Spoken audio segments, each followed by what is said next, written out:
자영업자 곡소리 제발 살려주세요. 이게 무슨 말일까요? 일단 이 지표를 보시면 금방 이해가 될 겁니다. 2024년 4월입니다. 새출발 기금 신청자입니다. 굉장히 많지 않나요? 54,052명입니다. 이야, 이것을 보면서 지금 현장 경제가 진짜 무너진다 이 말이 틀리지 않거든요. 이 새출발 기금이라는 게 그냥 간단하게 말씀을 드리면 내가 1억 정도의 빚이 있어요. 그래서 내가 나 빚이 많아서 못 살겠으니까 빚 좀 줄여주세요 하면 적게는 70%, 많게는 90%까지 줄여주는 게 새출발 기금입니다.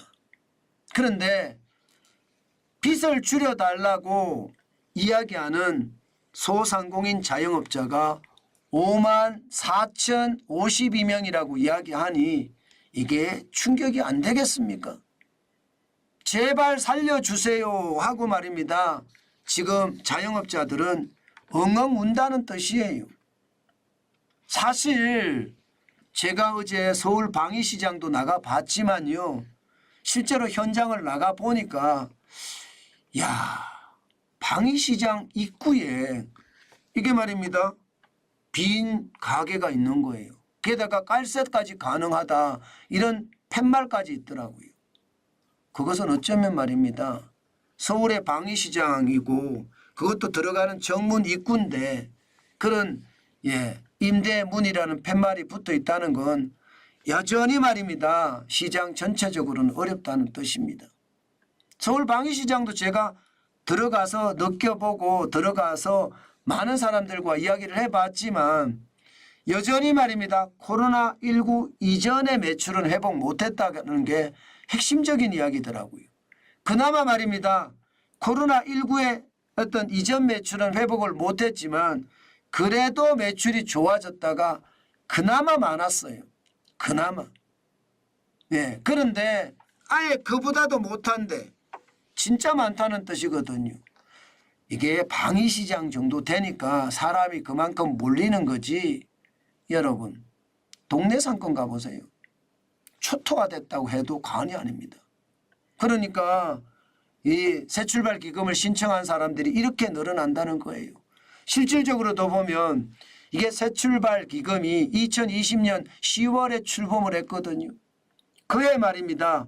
그해 2020년 11월에 2022년 11월에 새출발 기금 신청자가 1724명이었습니다.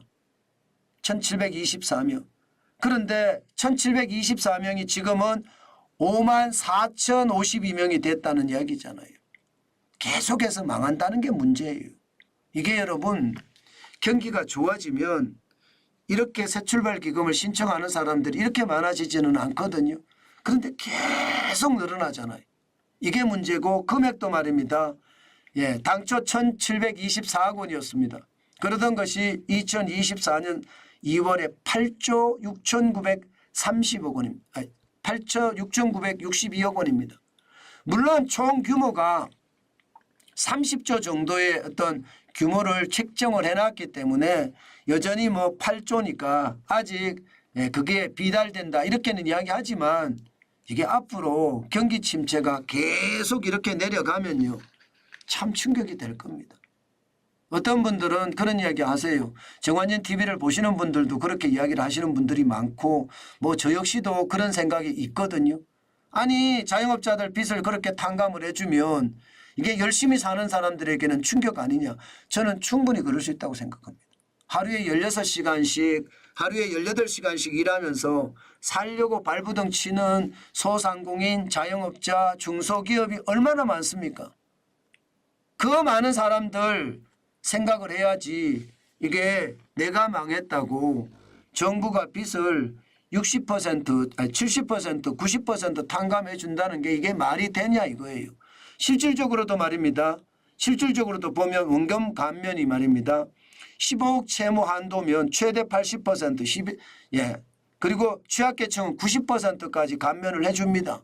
그러면 12억이 감면을 해주는 거예요. 예, 그러면서 분할 상환이나 이자 감면도 해주고요. 많이 해주는 거 사실이잖아요. 그러니까 많은 사람들이 왜 말입니다. 예, 열심히 일하는 사람들한테 손해를 주나 이런 얘기 진짜 많이 합니다. 그렇지만 저는 이런 생각은 해요.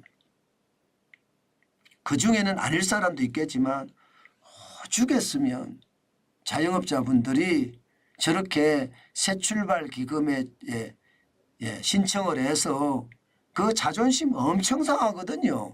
이게 심사 과정이라는 게 있기 때문에. 그런데 그 자존심이 엄청 상하는 것도 감수하면서 야, 나는 살아야 되겠다. 제발 살려주세요. 이렇게 이야기하면서 접근한다는 것, 저는 우리가 좀 강하게 봐야 되겠다. 그런 생각은 듭니다. 너무 말입니다. 너무 뭐 아주 최악의 상태를 이야기하는 것은 저는 아닐 수도 있겠다 생각이 들어요. 저도 자영업을 해봤으니까 그 상황을 참 잘 알거든요. 뭐 저도 빚을 탕감을 다 해주는 거에 대해서는 반대예요. 뭐 90%까지 해준다. 진짜 반대긴 하지만 그래도 말입니다. 통제 방역 때문에 진짜 많은 사람들이 어려웠거든요. 새출발 기금이 지금까지는 재난보상금을 받은 자, 손실보상금을 받은 자, 대출 만기 연장을 받은 자, 코로나 피해 증명한 자 이런 사람들 대상에서 좀 늘렸어요.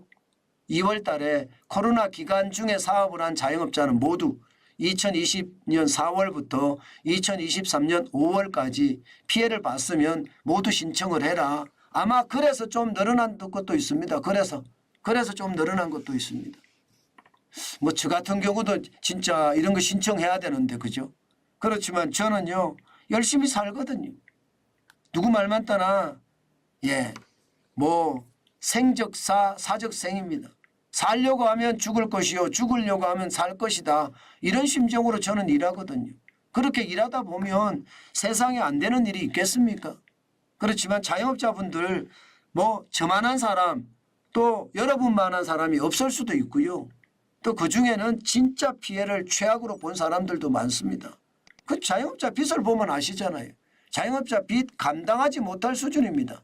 2023년 3분기 기준으로 보면 1052조 6천억까지 늘어났거든요. 이게 감당 안 되거든요.